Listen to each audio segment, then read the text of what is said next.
Ya tunasikitika kabisa na kulaani yale yote ambayo yanaendelea kutokea kila inapokuja swala la kuabudu kwa waumini wa kanisa la Ufufuo. Leo tumetuona matukio yale ambayo yamekuwa yakijitokeza mara kwa mara Jumapili kwa wale waumini wa kanisa la Ufufuo wanapotaka kutimiza haki yao ya kuabudu. Tumeona video na tumezungumza na baadhi ya viongozi waumini takriban zaidi ya 50 wamekamatwa na wako kwenye vituo mbalimbali vya polisi, na wengine wameumizwa na wengine wanazuiwa kupewa PF3 kwenda kupatiwa matibabu.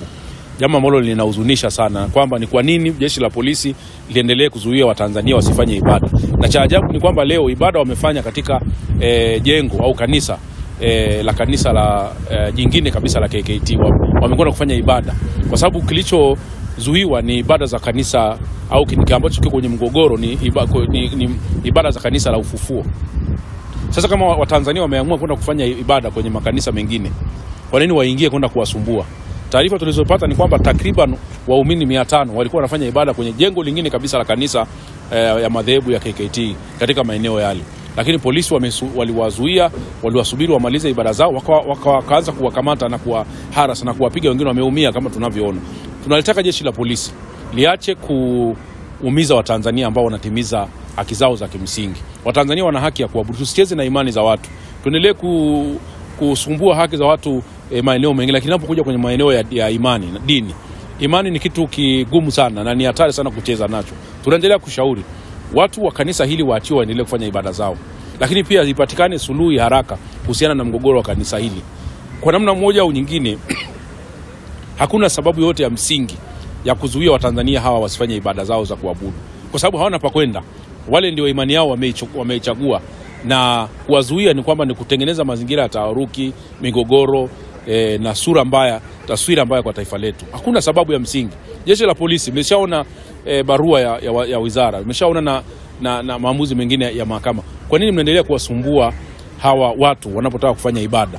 Walau tungekuwa na ubinadamu wakati shauri lao linaendelea au swala hili lako liko linaenda kufanywa kazi, wangeachiwa. Wameshatafuta njia nyingine, wamekwenda kwenye madhehebu mengine kufanya ibada. Kwa nini uingie kwenye dhehebu zingine ambalo lile mgogoro kwenda kuwakamata na kuwapiga watu? Hilo ni jambo ambalo kwa kweli linatufedhesha na lazima tukemee viongozi wote wanaohusika.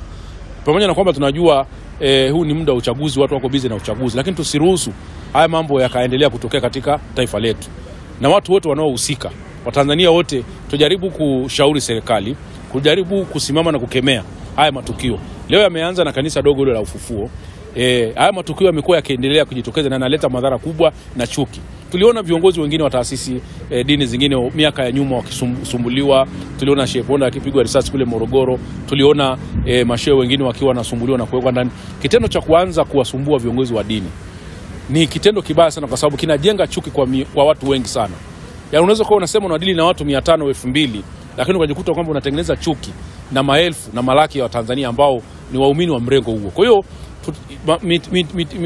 migongano ya namna hii inapojitokeza, ni vyema watu kutafuta namna ya kukaa chini na kutatua changamoto hizo. Kwa hiyo tunalitaka jeshi la polisi waachie wale wote waliokamata na wale ambao wameumizwa na mpaka sasa hivi wananyimwa PF3.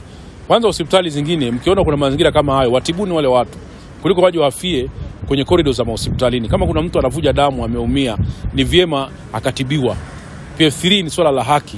Hakuna kituo cha polisi ambacho kina haki na mamlaka ya kunyima PF3. Na kama itatokea kuna mtu amenyimwa PF3, ni vyema tukajua kituo cha polisi kilichonyima PF3. Lakini pia hospitali mnaruhusiwa kuwatibu watu ambao kwa mazingira kama hayo, kwamba amekwenda kufanya utaratibu wa kupata PF3 lakini wakanyimwa na hali yake inazidi kuwa mbaya. Tuokoe maisha ya mtu kuliko itokee kwamba kuna muumini amekufa kwa sababu amenyimwa PF3 ya kwenda kutibiwa. Kwa hiyo kwa ufupi tu ni kwamba sisi tunashauri sana bado viongozi wa serikali wanaohusika na usajili wa makanisa waone namna ya kuwatafuta hawa watu, na wako tayari kwa mazungumzo, namna ya kutatua tatizo hili, ili wananchi hawa waendelee kupata fursa ya kuendelea kuabudu na kutimiza haki zao za kikatiba za kuabudu. Kwa sababu at the end of the day hata ukifunga kanisa, haya majengo ni majengo tu. Kila mtu ana imani yake. Mimi na imani yangu, Hata ukifunga kanisa ndaendelea kuabudu tu. Ukifunga madhehebu yaliyosajiliwa ndaendelea kuabudu tu. Mungu yupo na watu wana imani zao, huwezi kuziondoa. Swala la imani sio la kuondoa. Unaweza kufuta chama cha siasa, unaweza kufuta mashirika, unaweza kufuta, lakini imani za kuabudu huwezi kuzifuta. Kwa hiyo tutende kwa mujibu wa haki. Tuzingatie sana imani za watu. Kuzuia wananchi wanapotaka kwenda kuabudu siku yao ya kuabudu ni kutengeneza mazingira magumu sana katika taifa. Kwa hiyo tuzingatie hilo, na tunashauri kwamba kanisa hili isitokee tena kwamba kila Jumapili tunaona vita baina ya polisi na waumini wa dhehebu hili.